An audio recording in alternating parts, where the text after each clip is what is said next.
Pure bliss. This is a friendly reminder to simply enjoy where you're at right now. Something I must remind myself too, because often I am lost in thought, thinking about the past, usually getting depressed, thinking about the future, getting anxious, worrying about shit that will not ever happen. So I've created moments in my life for presence, and I want to share some of them with you. First and foremost, let me know where you're watching this from. I'm in New York, chilling in my car, about to go to the gym. I got a very exciting weekend ahead of me. But where are you right now in this present moment? My man Mel Martin from the West Coast. As you can see, it's kind of raining here in New York, but it's all good. Rain or shine, the weather should not affect your mood. But what does affect your mood? Is it external things? No, not really. You affect your mood, right? You are affected by your thoughts in the moment. Huge realization. Took me a while to figure that out. A big part of my life was studying psychology, understanding spirituality. Why are we here? Why do we suffer? Why can't we just be happy? I wish there was a button you could press. I'm just content with my life. All is well. That is not possible because our minds are not created to make us happy. Our mind is created to look for threats and danger to help us survive, right? Our ancestors used these incredible minds in the wilderness to hunt, gather, survive, not get attacked, not get killed, not get raped. So our minds are always looking for problems. It's a problem-solving machine. But in this beautiful modern day, it is not necessary to always solve problems. So what is our mind really used for? I would love to know. My man, Hose, I know I always pronounce your name wrong. Jose, listen to AJ, listen to Jose, my man from Australia. I miss you, hope you're well. Avi Green, checking in from Orange County, SoCal. Yeah, where you at? Want to know? I'm in New York, feeling fantastic. I'm going to an incredible event. I'm actually going to go to the gym. I work at Bev Francis gym. We're going to work out legs. Waiting for this lovely pre-workout to kick in. Woo! Once it kicks in, I'm on fire, baby. I love my stimulants. But before it kicks in, I would love to have a conversation and also a quick reminder to let you know on how to enjoy where you're at right now in this present moment. I was mentioning that oftentimes we are lost in thoughts. This illusion that our thoughts are more important than what is happening right now. But the greatest gift you could give yourself is to be here now, because right now as you're watching this is reality. This is life. And oftentimes I find myself just thinking about bullshit.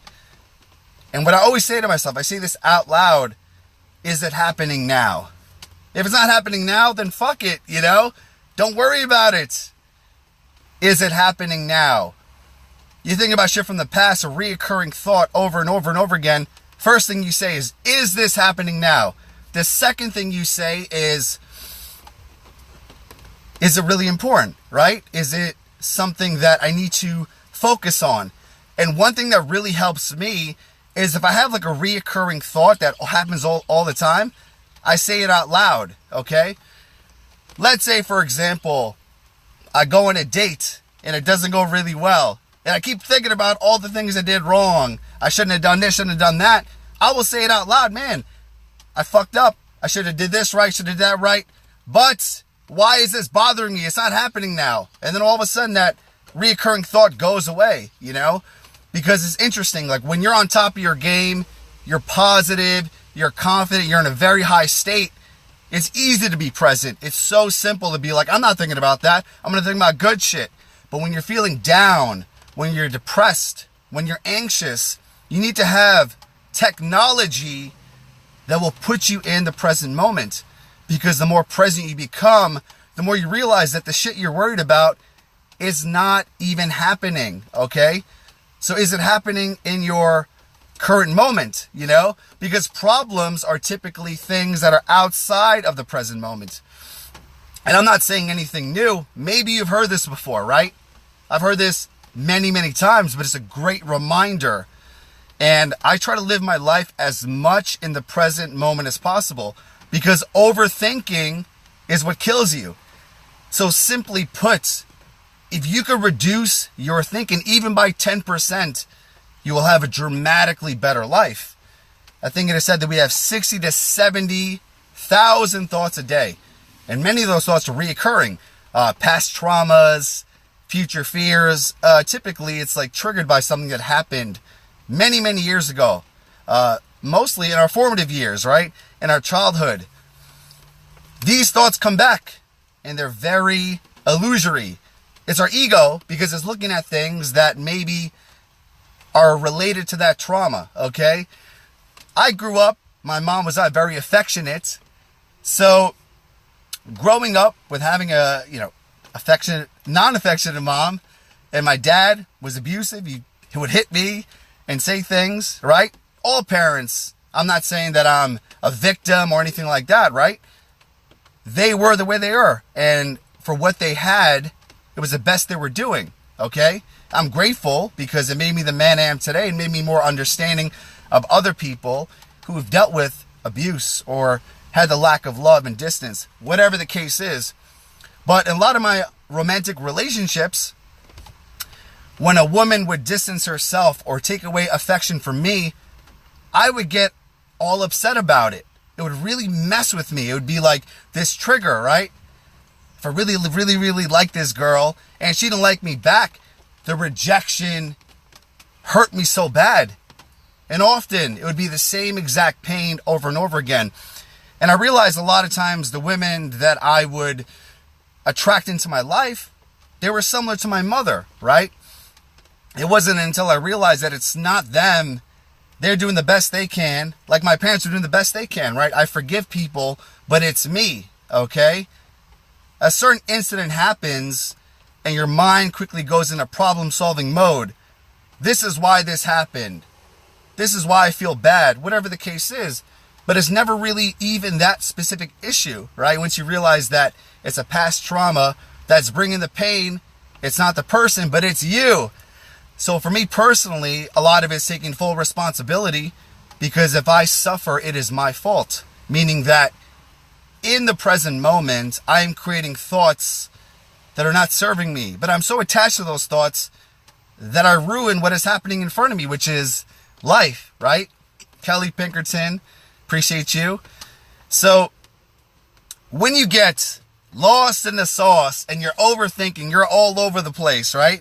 What are some things you do to ground yourself? Ground yourself. Like I said, I say out loud, is it happening now? If it's not, I'm like, okay, whew, nothing to worry about, you know? You have a bad month of business. You start to worry.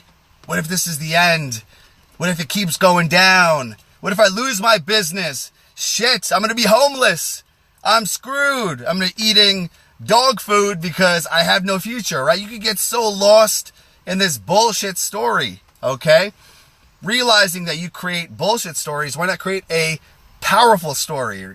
You know, you create your reality from the inside out. So every single moment, you're just creating your perception, okay? I don't mean creating the reality like as in The Secret, but you're creating your perception of life. It could be the best day of your life or the worst day of your life, depending on the story that you tell yourself. So you already know this. This is something that you've thought about, I'm sure. I'm just reminding you, right? I'm no smarter than you. I'm no wiser than you. And I love to learn. I love to have a dialogue, because I truly feel that the more you live your life right now, in reality, in the present moment, the happier you'll be, the more attractive you'll be, and the clearer you'll be, right? What I do throughout the day is I take note of my state on a scale of 1 to 10. Let's say 1 is fearful, depressed, anxious, angry. 10 is present, peaceful, euphoric. I always try to stay within an 8 or a 9 as much as I can. And this has been my lifelong journey. It's not like I woke up and said, all right, I want to be in a higher state all the time. Why do I want to stay in a higher state? And why is it important for you to stay in a higher state? Well, the simplicity is that's where you thrive. I feel the higher states are your default.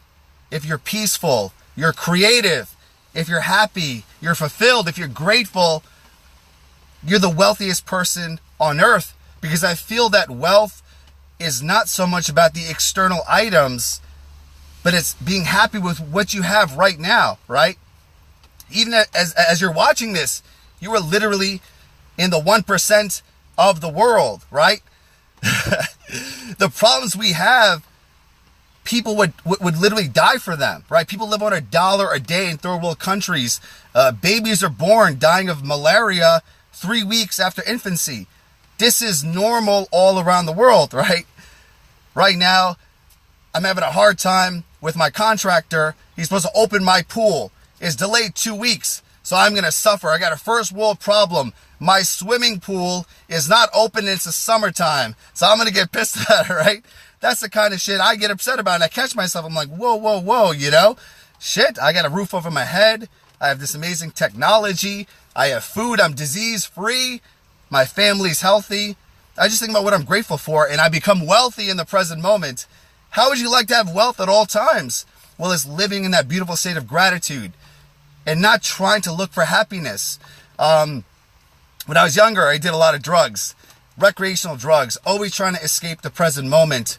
I did bad shit, and it led to an overdose, multiple overdoses, one that put me in a coma for 7 days. I'm very open about it because I survived it, and it made me realize how much I was searching for happiness, right? When I would take ecstasy, snort cocaine, I would do crystal meth, GHB, painkillers. This is all in one night. That's how fucked up my mind was.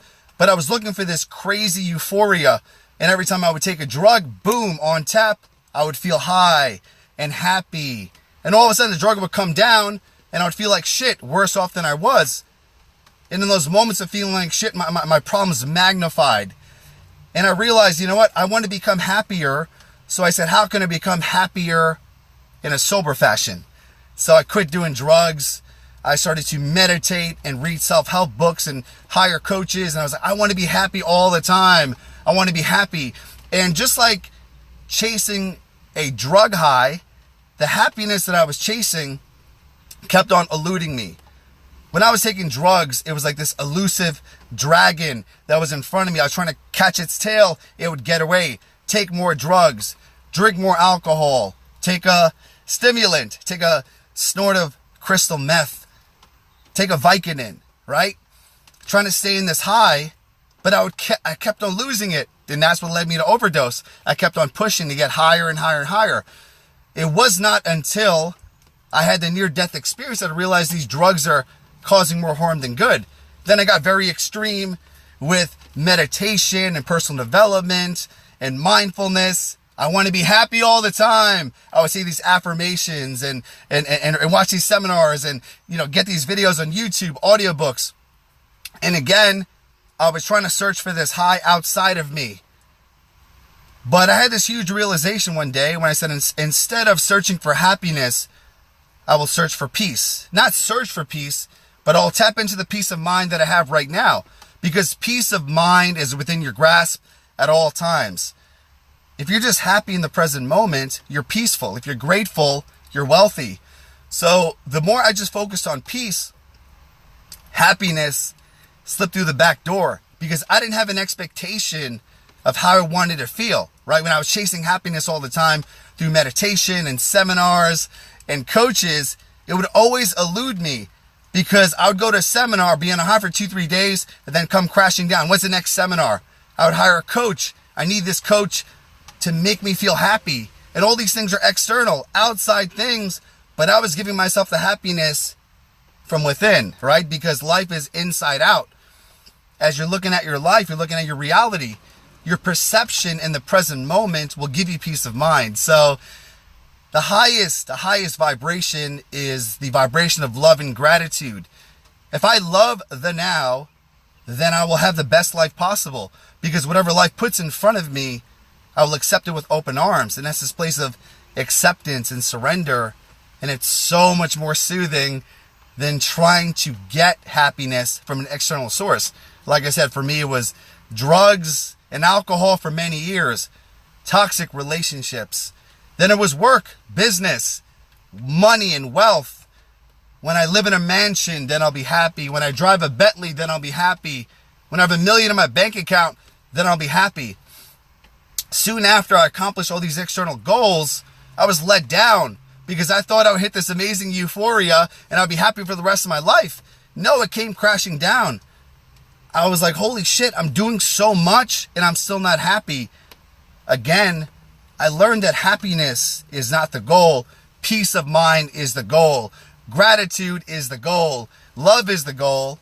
Because once you focus on that, you're far wealthier than anything material. So it's a simplicity of being peaceful in the moment.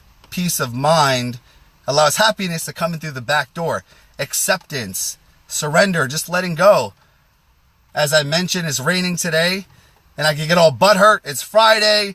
Why is it raining? I accept that it's raining, right? Earlier this week, I don't know what happened to me, but I had one of those mornings when I woke up and I was feeling kind of depressed. Blah. I didn't want to get through the day. I didn't feel like doing shit. And I realized when I was in that depressed mindset, let's say on a scale of 1 to 10, I was at a 3 or 4. Everything looked like a problem. Shit came back from the past that I forgot about that was bothering me. So at first, I tried to get out of the state. Meditating, taking a walk, calling up friends, listening to music, rapping. I do freestyle rap. That usually helps me. Dancing, exercise, all this shit, nothing happened, right? So I came to the conclusion that this state that I'm in, I can't get out of it, right? You've probably had similar states where you were stuck in suffering and you couldn't get out of it. You tried everything. What helped me was the simplicity of surrendering to the state that I'm in, right? Kind of like when you're sick. Can you fight the sickness? Can you bitch and moan? Yeah, of course you could, but you suffer further. Instead, accept that you're sick. I have a cold. Life is showing me that right now I need to rest. I need to relax. I need to be grateful for my health. I need to do things that will allow my immune system to improve. And then being sick ain't so bad. So when I was depressed, it was like a few days actually, I kind of just sat with it. I said, I'm depressed. Most people operate in this state.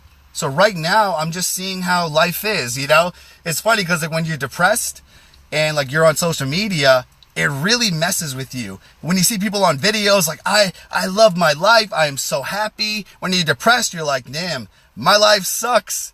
You compare yourself to other people. And it's so funny because I find myself saying why am I not happy? Why are they happy? And of course, raising your consciousness is the fact that you're going to be on different sides of the pendulum. Like I said, on a scale of 1 to 10, 10 being happy, euphoric, peaceful, 1 being depressed, angry, and fearful, you're going to be in that scale. So understanding that wherever you are is exactly where you need to be. Being down for a few days allowed me to be in this beautiful state that I'm in right now. I am so grateful. I am so peaceful. I got out of it and it's whoo, I feel like a new man. It's like when you're sick, you have the flu and you're in bed. All of a sudden, you're normal. Normal never felt so good, right? On the other end of the spectrum, you could drink a lot and have a hangover and feel like crap the next day. And that's one of the things that I hate about drinking. I feel drinking is borrowing happiness from tomorrow. Right? Because you're just trying to be happy in that moment and then you pay for it the next day. But even when you're hungover and you start to feel normal again, it's woo, I feel like I'm on a high right now. I'm buzzing just to be normal, breathing, energized. Oh, thank you for all the hearts. Rachel, I appreciate you. And if you appreciate what I'm saying, hey, send me some hearts. It'll make up for all the hugs my mom didn't give me growing up. But I would love to hear what you're most grateful about right now. Okay? I know this is kind of cliche. You hear this all the time. But just write something in the comments. I'm just super curious. What are you most grateful for right now? I'm grateful for two things in the present moment. One, that we're connecting, we're chatting right now. I'm in a good state. I'm just flowing, and I love talking to you. Rachel, love you back. Number two, I'm going to an incredible event this weekend. It is called Getting in the Game. And it's actually a lot about the stuff that I was talking about this entire live. Just about having peace in the moment, and that life is created from the inside out. All right? Your perception is telling you the story of what is happening to you. And when you understand that life doesn't happen to you, it happens for you, then you look, okay, this is why this is happening, right? Even in the worst heartbreak, the worst depression, the worst pain, it's very difficult to look past that in the moment. But then when you look back on it, you realize why it happened the way it did. So wherever you are right now, on a scale of 10, peaceful, present, and blissed out, or 1, 2, 3, accept it. Accept it, because life is giving it for you. And you must learn why. Why are you in this state? Why are these people in your life, right? Because oftentimes people are a mirror for us. They're a mirror for what needs to be evolved, okay? If you meet someone and they screw you over, they trigger you, they upset you, you could bitch and moan, why did this person come into my life? Be a victim, be upset. Or you could say, you know what? This person is a mirror for what I'm doing, right or wrong. And when you accept that everyone in your life is a mirror, you can't get mad at them. You have to accept them, right? So I used to be in a place where I had these people that I loved, people that I hated. I made lists, but I realized every person has a part in my life. And I stopped hating people, and I loved them, and I accepted them for who they are, even if they stole money from me, broke my heart, disrespected me. They triggered something in me that needs healing. So if I get upset, it's not about them, it's about me, okay? The word says, you gain weight, okay? You gain weight could be the worst thing you can say to some person, or the best thing, right? If someone's trying to gain weight, it's good. So the point I'm saying is, like, words are just words, but it's like the meaning you create to them based on the story, based on your perception, is everything. Thank you for all the love and all the hearts. It means a lot to me. Liz says she's grateful for true love. Raul, 100%. Woo! So I'm just so grateful to share this beautiful moment with you. Like I said, I was kind of depressed for a few days. I'm out of it. I'm grateful for the friends that I have, who I was able to talk to and be open with, be vulnerable with. And most importantly, I'm grateful to understand the nature of thought. That peace of mind is our highest ideal. And as long as we have peace of mind, everything will fall into place. If you get the inside route, the inside right, the outside will take care of itself. So as I head to the gym and train my legs, then go to this seminar, let me know where you're watching this from. Let me know what you're grateful for in the present moment. Thank you, Alex. I appreciate you. Emmett, Nate, Sarah, Rachel, I love you and I appreciate you. Talk to you soon.